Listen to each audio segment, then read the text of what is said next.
Okay, let's get into it. Today we're doing a deep dive on a product you've probably seen online. Neslemy Gum Therapy Gel. Oh, yeah, the ads are everywhere. They really are. And the marketing is, well, it's audacious. We're talking claims like a miracle fix that can repair receding gums. And reverse years of gum issues. It's a Yeah. huge promise. A huge promise. Yeah. So we've pulled the sources to figure out, is this a real breakthrough or just very clever marketing? And I think it's really important we say this right at the top. This is just an educational analysis of the marketing claims versus the science. Right. It is absolutely not medical advice. If you have any concerns about your gums, you need to go see a dentist or a gum specialist. Definitely. So here's the core question for me.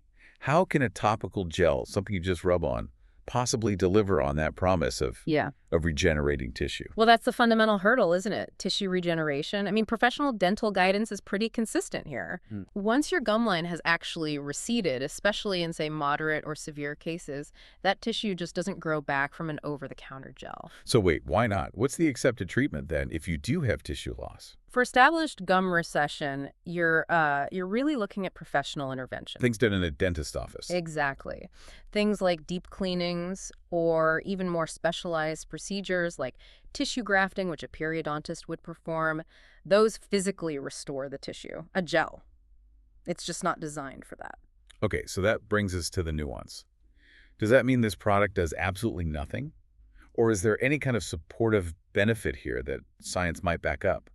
That is a great question because there is ongoing research that suggests certain dental gels could play a supportive role. Ah, okay. For instance, one clinical study showed that using a particular type of gel alongside regular brushing did help calm irritated gums. It improved very early stage inflammation, what we call gingivitis. And that's the critical distinction for you, the listener, the scope.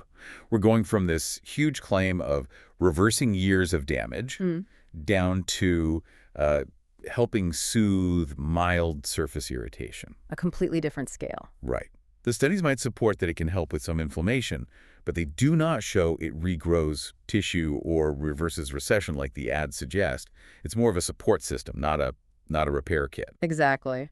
And, beyond the efficacy claims, the sources pointed to something else that's important for consumers. Which is? This product seems to follow a pattern. You see these big dramatic promises, but then there's a lack of independent published clinical data to actually back them up. Yeah, I found this part deeply concerning, the transparency issue.